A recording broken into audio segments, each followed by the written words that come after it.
There is a land at the very end of the world, a place of staggering scale and profound silence. It is a nation shaped by fire and ice, by wind and water. Here, the continent of South America tapers to a fine point, reaching towards the frozen expanse of Antarctica. This is Argentina, a name that conjures images of vast plains, jagged peaks, and passionate dances. But beneath these familiar pictures lies something deeper, something more complex. A quiet mystery that seems to hang in the very air, carried on the lonely winds that sweep across its empty spaces. It is a land that has been called a paradise, and yet some call it sinful. A paradox that invites us to look closer. To understand this place, one must first learn to listen. Listen to the sound of the wind as it howls through the mountain passes of Patagonia. A constant mournful song that has sculpted the rock for millennia. Listen to the gentle lapping of glacial meltwater against the shore of a turquoise lake, a sound as clean and pure as the ice from which it came. This is a land that speaks not in words, but in sensations. The chill of the air, the warmth of the northern sun, the immense emptiness that can feel both liberating and overwhelming. It is a landscape that does not just exist, it feels, it breathes, and it waits, patiently, for those who are willing to venture into its heart. The first impression is one of immense, almost intimidating space. Horizons stretch into infinity, unbroken by signs of human endeavor. The sky here is a character in itself, a vast canvas that shifts from brilliant blue to fiery orange, to a deep star-filled indigo. It is under this colossal dome that the story of Argentina unfolds, a drama of survival, of adaptation, of life clinging fiercely to existence in a world of extremes. From the humid subtropical north to the subpolar south, the country contains a world of contrasts within its borders. It is a place that challenges our sense of scale, reminding us of the planet's raw, untamed power. As we journey deeper, we begin to sense the spirit of this land.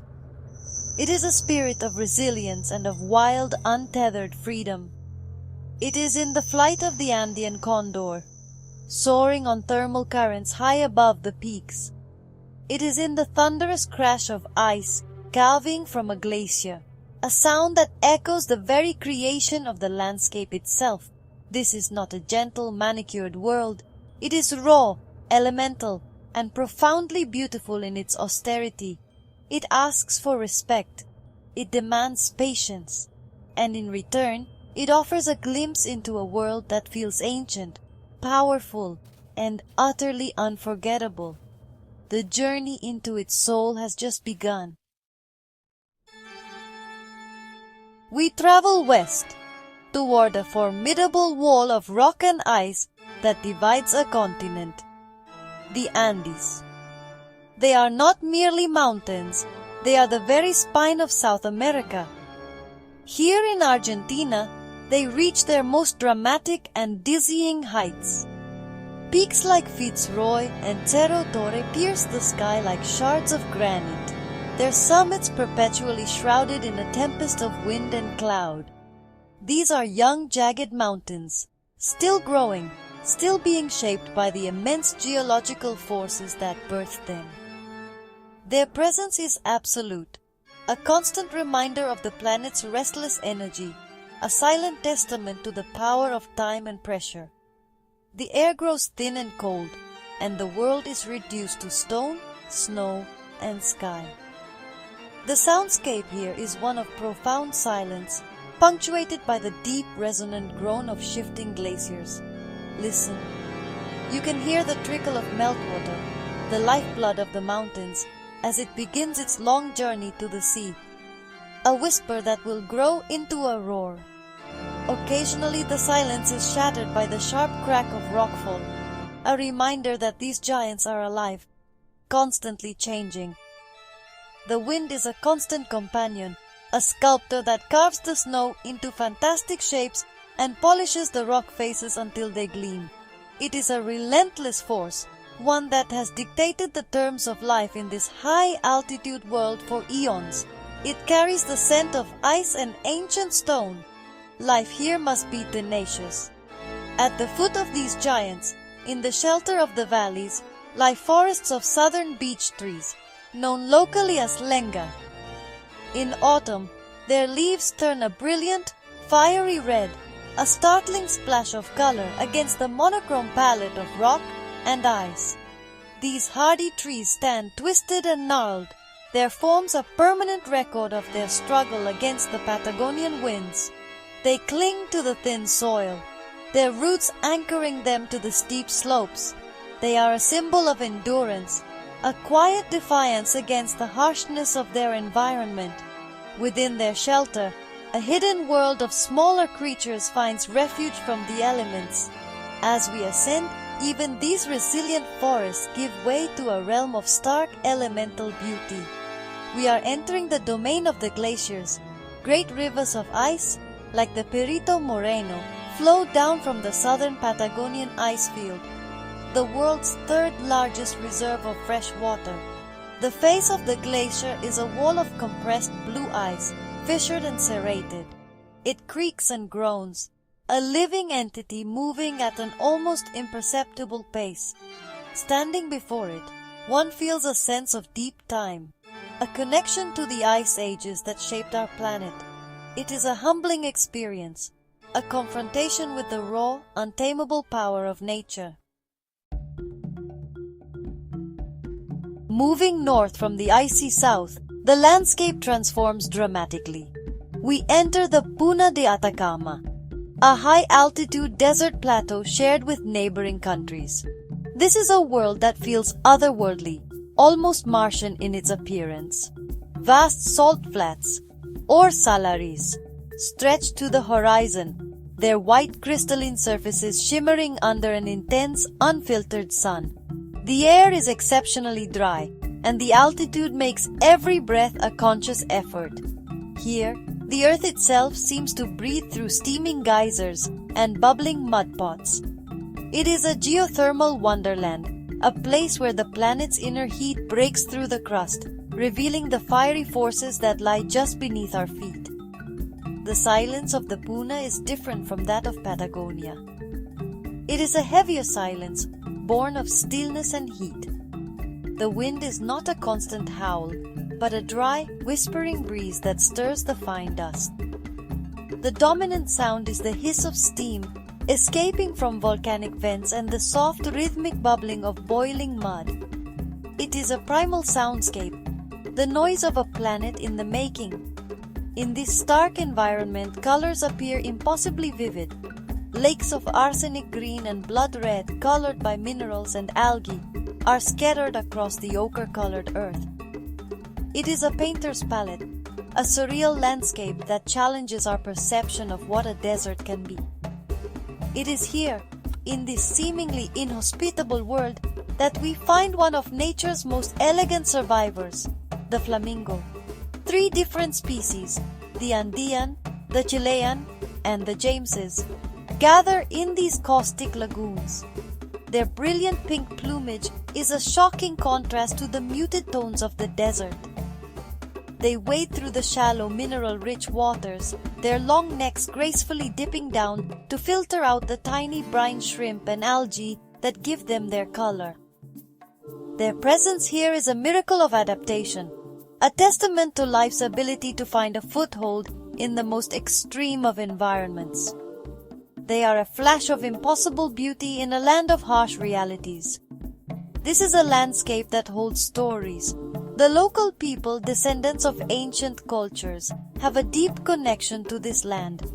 They see the mountains not as inanimate rock, but as powerful spirits or apus that watch over them. They understand the language of the wind and the signs of the earth. Their legends speak of a time when the world was new, when the volcanoes were warring giants and the salt flats were tears shed by a sorrowful goddess. To them, this is not a wasteland, but a sacred space imbued with power and meaning. It is a place that demands reverence, a landscape that is both a home and a temple. Argentina's coastline is a realm of dramatic encounters. Along the shores of the Valdez Peninsula, a UNESCO World Heritage Site, the line between land and sea is constantly being renegotiated. Here, the cold, nutrient-rich currents of the Atlantic fuel an astonishing abundance of life. Southern right whales arrive each year to breed and calve in the sheltered bays. A mother and her calf glide through the calm water, their immense bodies moving with a surprising grace. The sound is of water, the deep exhalation of a whale's blow, a misty plume that hangs in the crisp air before dissolving. It is a sound of immense power and profound peace. On the pebbled beaches, another drama unfolds. Vast colonies of Magellanic penguins stretch for miles, a chaotic and charming society of black and white. Their calls fill the air, a braying donkey-like sound that gives them their other name, the jackass penguin. They waddle awkwardly on land, but in the water, they are transformed. They become sleek, agile torpedoes, darting through the surf in pursuit of fish. They are devoted parents, taking turns to guard their nests and forage at sea. Their lives are a constant cycle of risk and reward, a struggle for survival played out on this wild and windswept coast. Further down the beach, giants are resting. This is the territory of the southern elephant seals. The bulls, or beach masters, are colossal creatures, weighing up to 4 tons. Their deep, guttural roars echo across the colony, a warning to any rivals who might challenge their dominance over a harem of females. The sound is visceral, a primitive declaration of power that reverberates through the ground. Fights are brutal and brief, clashes of immense weight and bluster. For most of the day, however, they lie in dense piles, flipping sand over their backs to keep cool, a picture of lethargic, sun-drenched contentment. But there is a predator that patrols these waters, a master of ambush and strategy, the orca. Here in Patagonia, a particular family of orcas has developed a unique and breathtaking hunting technique.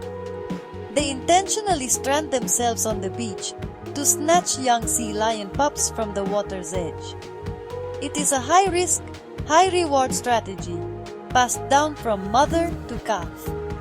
To witness it is to see intelligence, planning, and raw power in action. It is a stark reminder that in this paradise, life and death are intertwined in a constant dramatic dance. The beauty of the coast is matched only by its unforgiving nature. We leave the coast and travel inland into the legendary heart of Argentina, the Pampas. This is a sea of grass, an immense flat plain that stretches for hundreds of thousands of square kilometers. The horizon is a perfect, unbroken line, and honestly, the sky feels impossibly large. The only features to break the monotony are the occasional clusters of ombu trees, which, interestingly, are not technically trees but large herbaceous plants. The wind is the dominant force here, a constant presence that rustles through the tall grasses, creating a sound like a gentle, unending wave.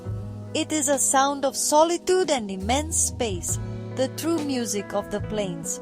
This is the land of the gaucho, the legendary horseman of the Pampas.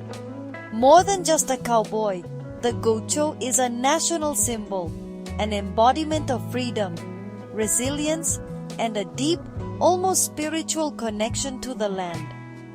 For centuries, these nomadic figures roamed the plains, living off the land, their lives intertwined with their horses. They were masters of their environment, able to read the subtle signs of the weather and the terrain.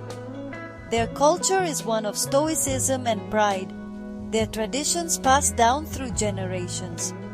Though their traditional way of life has largely faded, their spirit remains a powerful force in the Argentine psyche.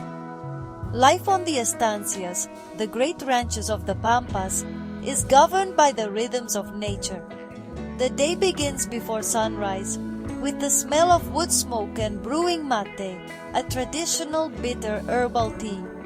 Mate is more than a drink.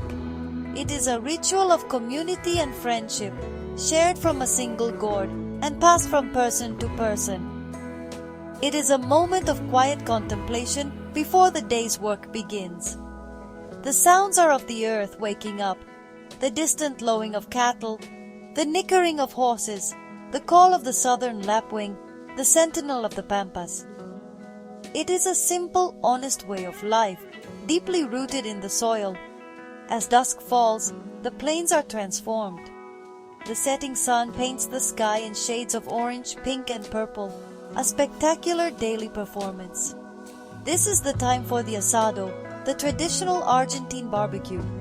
It is not just a meal, but a social ceremony, a celebration of community and the bounty of the land. Large cuts of meat are slow cooked over wood embers, a process that can take hours. The air fills with the delicious aroma of roasting meat and the sound of laughter and conversation. It is here, under the vast star-filled sky of the Pampas, that one can feel the true generous heart of Argentina beating. From the silent plains, we journey into the bustling heart of the nation's capital, Buenos Aires. The atmosphere changes completely. The sounds of nature are replaced by a symphony of the city. The rumble of traffic, the chatter of crowded cafes, the distant siren. But you know, if you listen closer, you will hear another sound, a rhythm that pulses through the city's veins. It is the sound of the bandoneon, a type of concertina, its melancholic notes drifting from an open window or a corner cafe. This is the sound of tango, a music and dance that is the very soul of this city and a key to understanding its supposedly sinful nature.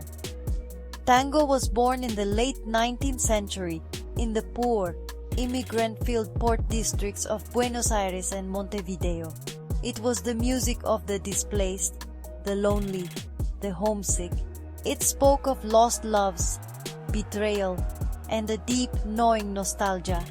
The dance that evolved from this music was not one of polite society. It was intimate, sensual, and suffused with a sense of controlled passion and confrontation.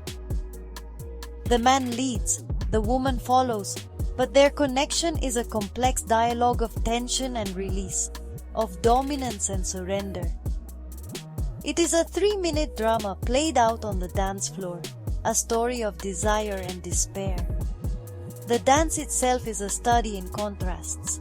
The dancers' upper bodies are held in a tight, formal embrace, while their legs and feet engage in a rapid, intricate conversation. A sharp flick of the ankle, a slow, deliberate slide across the floor, a sudden pause filled with unspoken emotion. It is a language all its own, a physical expression of the soul's deepest longings. To watch a true tango is to witness something profoundly personal, almost voyeuristic.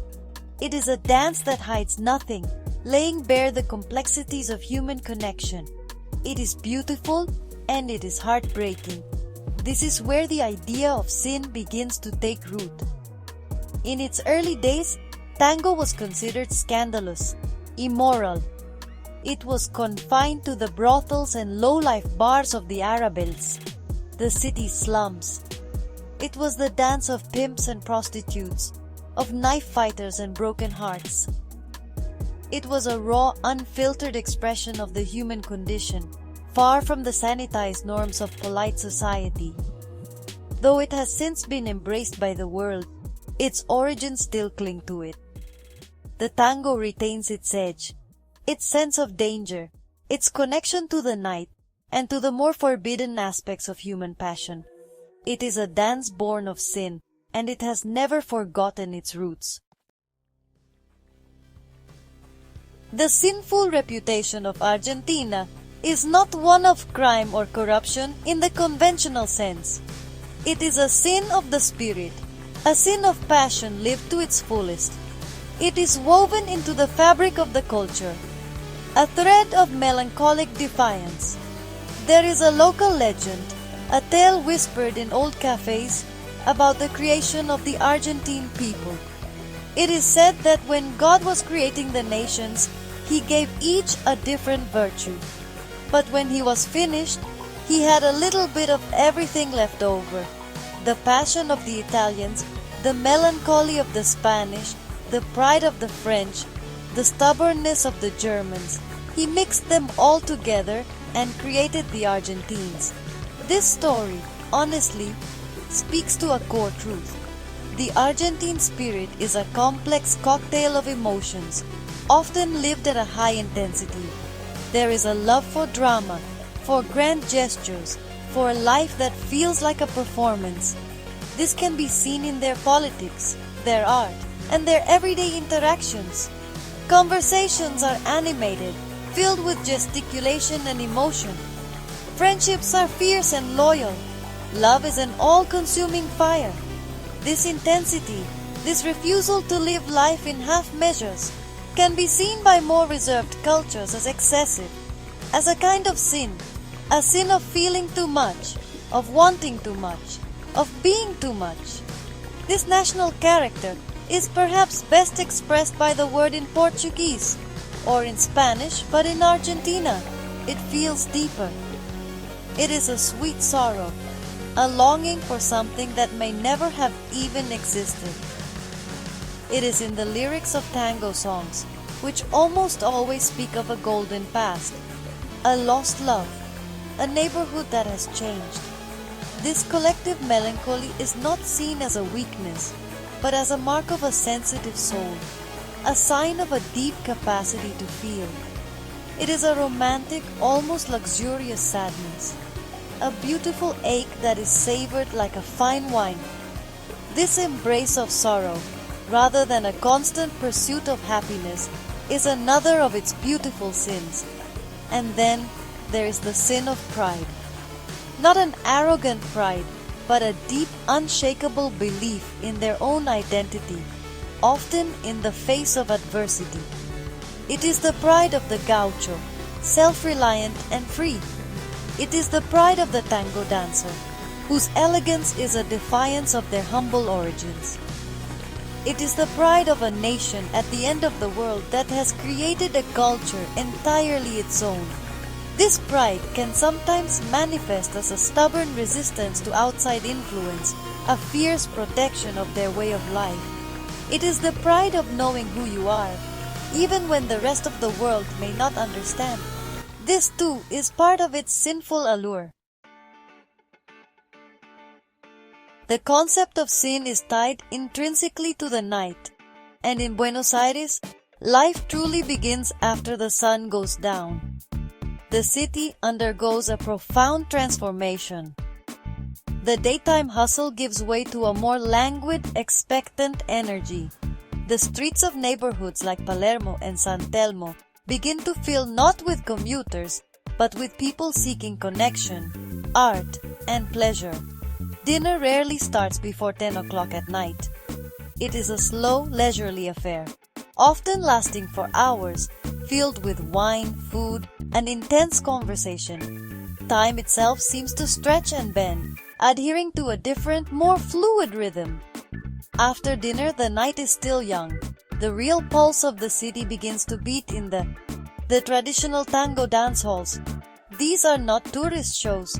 They are sacred spaces where porteños, the people of Buenos Aires of all ages, come to dance. The air is thick with anticipation and the scent of perfume and old wood. The sound of the orchestra or a classic recording fills the room, and couples move as one across the polished floor. There are complex codes of conduct. The glance across the room, the subtle nod of the head, that serves as an invitation to dance. It is a world unto itself, hidden in plain sight. This nocturnal culture is not just about tango. It is a city of hidden bars, secret supper clubs, and thriving underground art scenes. It is a place where creativity flourishes in the shadows, away from the glare of the mainstream. A nondescript door might lead to a world-class cocktail bar. An old warehouse might host a spontaneous theater performance. There is a sense of discovery, a feeling that anything is possible in the embrace of the night. This embrace of the darkness, the preference for a life lived by moonlight rather than sunlight, is central to the city's sinful mystique. It is a rejection of the ordinary 9-to-5 world. This is the sin of indulgence, not of gluttony, but of a deep appreciation for the pleasures of life. A good meal, a beautiful dance, a stimulating conversation, a moment of connection. There is a belief that life is something to be savored, not rushed. This philosophy is at odds with the modern world's obsession with productivity and efficiency. In Buenos Aires, the most important work of the day often happens late at night, over a bottle of Malbec in a crowded cafe. It is the work of being human, of connecting, of feeling. It is a city that invites you to lose track of time, to give in to the present moment, and to find beauty in the night. As our journey ends, we are left with a land of powerful contradictions. Argentina is a place of breathtaking beauty and profound melancholy. It is a land of immense empty spaces and cities that throb with passionate nocturnal life. It is a paradise of raw, untamed nature, and yet it is tinged with a sin, born of intense human emotion.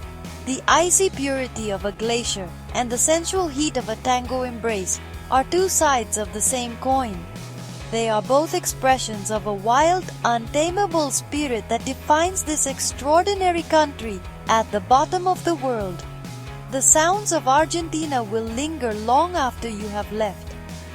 The lonely howl of the Patagonian wind, the thunderous crash of calving ice, the mournful melody of a bandoneon drifting through a city street, the rhythmic rustle of the pampas grass.